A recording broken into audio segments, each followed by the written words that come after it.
नमस्कार, मैं जहांगीर आलम। आप देख रहे हैं गोल्ड फिल्म मिरर, हर पल आपके साथ।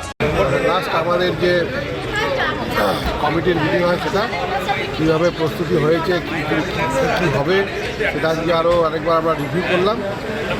তো আগামী 11 তারিখ থেকে এই উৎসবের সূচনা হবে। 4টের সময় আমাদের মাননীয় মন্ত্রী মলয় ঘটক এই উৎসবের উদ্বোধন করবেন। আমি সমস্ত আসানসোলবাসীকে জানাবো যে আপনারা অবশ্যই 11 তারিখ 4টের সময় মাঠে উপস্থিত থেকে উদ্বোধনী অনুষ্ঠানকে আপনারা সফল করবেন। এখানে কতগুলো স্টল হবে এবং কী কী ধরনের স্টল থাকবে? 115টা স্টল হচ্ছে এবং বিভিন্ন ধরনের স্টল হবে। ফুড স্টল হবে, শাড়ি স্টল হবে এবং আরও বিভিন্ন যে হেলথ স্কুল এবং প্রয়োজনীয় অনেক ধরনের জিনিসও যেটা সচরাচর বাজারে পাওয়া যায় না সেই ধরনের অনেক স্টল এখানে হবে। এই যে কোভিডের পর এত বড় মেলা হচ্ছে, তো এটার জন্য আরও বিশেষ কিছু আকর্ষণ থাকছে মেলাতে? বিশেষ কিছু আকর্ষণ এবারে আমাদের একটা নতুন পার্ক হয়েছে, ইকো পার্ক। আপনারা জানেন যে পরিবেশ নিয়ে এখন সারা বিশ্বে একটা চাঞ্চল্য সৃষ্টি হয়েছে যে পরিবেশ দূষণ রুখতে হবে। আমরা যে ইকো পার্ক এখানে করেছি মেলার পিছনে, সেই পার্কটা আমরা মানুষের জন্য খুলে দেবো। মানুষ সেখানে গিয়ে দেখবে যে কীভাবে আমরা গাছকে সংরক্ষণ করেছি এবং গাছ যে আমাদের আগামী দিনে আমাদের পৃথিবীকে বাঁচিয়ে রাখবে এবং গাছ যে আমাদের আরও লাগাতে হবে সেটা আমরা এখানে একটা মানুষকে বোঝাবো।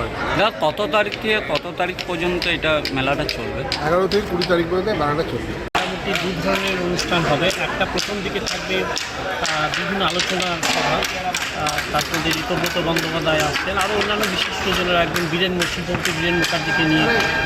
একদিকে যেমন এটা একটা আলোচনা সভা, অন্যদিকে সাংস্কৃতিক অনুষ্ঠান বিভিন্ন শিল্পীদের নিয়ে, এবং এই শিল্পীদের মধ্যে স্থানীয় শিল্পীরাও থাকবে, বহিরাগত শিল্পীরাও থাকবে। আমাদের এই যে 10 দিনের অনুষ্ঠান, এই 10 দিনের অনুষ্ঠানের মূল বিষয়টা হচ্ছে যে প্রথম কথা পশ্চিমবঙ্গের যে উন্নয়নের ধারা, আসানসোলের যে উন্নয়নের ধারা কীভাবে এসে পৌঁছে গেছে এবং তার উন্নয়নের যে বিষয়গুলো বিভিন্ন স্থলে আমরা সেগুলোকে দেখাবো। তার পাশাপাশি আমরা বাংলার যে সংস্কৃতি, এখানে পুরোপুরি বাংলার সংস্কৃতিকে তুলে ধরা হবে। যারা এই স্থানীয় শিল্পী আসবেন, যারা বহিরাগত শিল্পী আসবেন, তাদের কাছে আমরা এই বার্তাই পৌঁছে দিয়েছি যে আমাদের যে বাংলার সংস্কৃতি, সেই বাংলা সংস্কৃতিকে তুলে ধরা। বিকেল 4টে থেকে শুরু হয়ে রাতে 10টা, প্রতিদিন বিকেল 4টে।